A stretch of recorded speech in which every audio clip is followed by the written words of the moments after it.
तीन परियों की कहानी। बेचारी परेशान परियां। वे तीन परियां यहाँ आकाश में उड़ रही थी। उसके बाद उनमें से एक परी की तबीयत अचानक खराब हो गई और वो उड़ नहीं पा रही थी। दोनों परियों से तीसरी परी को लेकर नीचे आ गई और एक जगह की तलाश करने लगी जहाँ पर वो रुक कर आराम कर सकती थी। शायद उनकी तबीयत ठीक हो जाए, उसके बाद वो अपने घर वापस चली जाए। देर आराम करने के बाद भी तीसरी परी की तबीयत ठीक नहीं हो पा रही थी। वो उठ नहीं सकती थी। ऐसे में परेशान दोनों परियों ने सोच रही थी कि अगर यहाँ पर हमें कोई जगह मिल जाती जहाँ किसी जगह की तलाश कर रही थी। रात होने की कुछ ही समय बाकी था। उन्होंने एक जगह आग जलती हुई दिखाई दी। ऐसे में लग रहा था वहाँ पर कोई रहता है जो हमारी मदद कर सकता है। बट दोनों परियां बात कर रही थी कि वह हमारी मदद क्यों करेगा, जबकि हम इंसान नहीं, हमारी मदद कैसे कर सकता है, वो तो हमारे लिए कोई मदद नहीं करने वाला। बट तीसरी परी ने कहा, देखो हमारी तबीयत ज़्यादा ख़राब है, वो तो तबीयत ज़्यादा ख़राब है, वह शायद बात करने से मान जाए। दोनों परियां तीसरी परी को लेकर उसके घर की ओर जाती है जहाँ पर आग जल रही थी।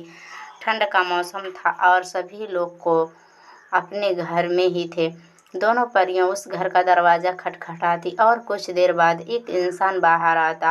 वो उन्हें देखकर डर जाता और अपना दरवाज़ा बंद कर लेता। दोनों परियों ने कहा कि हमने पहले ही कहा था कि वह इंसान हमारी मदद नहीं करेगा, बल्कि वो तो डर के घर के दरवाज़ा अंदर चला गया। हमें दरवाज़ा दोबारा खटखटाना होगा और उनसे मदद मांगनी होगी।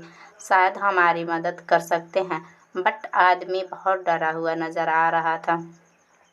कुछ देर बाद में फिर से दरवाजे पर दस्तखत देते हुए उसके बाद वह आदमी कहता है कि मैं तुम्हें नहीं जानता, तुम दोनों बड़ी अजीब लग रही हो और यहाँ पर आने की ज़रूरत नहीं, मुझे तुमसे डर लग रहा है। तभी दोनों परियों ने कहा कि हमारी तीसरी परी की तबीयत अचानक ख़राब हो गई है, जिसकी वजह से हम आपसे मदद मांग रहे हैं। कुछ देर तक वहीं खड़े रहने के बाद वो आदमी जिसकी वजह से हम आपसे मदद मांग रहे हैं, कुछ देर खड़े होने के बाद वो आदमी अपने दरवाज़ा खोलता और परियों को देखता। तभी समझ जाता है कि वो अचानक ही उनसे डरने की दरवाज़ा बंद कर चुका था।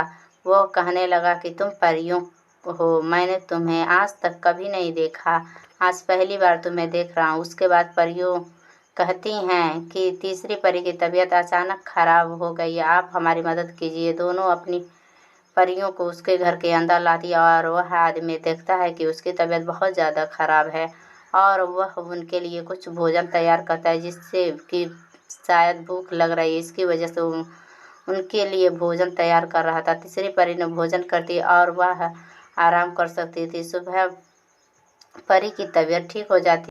वह आदमी कहता, तुम्हारी परी की तबीयत ठीक हो चुकी है, अब उड़ सकती है। यह देखकर तीनों परियां खुश हो जाती है और उससे वरदान देती है कि तुम जब भी तुम्हारी हमारी ज़रूरत होगी, हम तुम्हारे सामने आ जाएंगे, तुम्हारी समस्याओं को दूर कर देंगे। वह आदमी भी कहता है कि मुझे भी तुम्हारा इंतज़ार रहेगा। वह परियां घर से निकलकर आकाश की ओर बढ़ जाती है और फिर कभी नज़र नहीं आती। वह आदमी भी खुश हो जाता है कि हमने परी की मदद की। मदद के लिए बदले उसका धन्यवाद भी दिया गया। वह आदमी भी बहुत खुश हो रहा था क्योंकि वो अपने जीवन में परियों को नहीं देखा और उनकी मदद कर पाया। अगर आपको ये तीन परियों की हिंदी कहानी पसंद आई है तो आगे शेयर कमेंट करके हमें भी बताइएगा। वीडियो अच्छी लगी हो तो सब्सक्राइब का बटन दबा दीजिएगा। ऐसे ऐसे वीडियो सुनने के लिए मेरे चैनल को सब्सक्राइब कर दीजिए।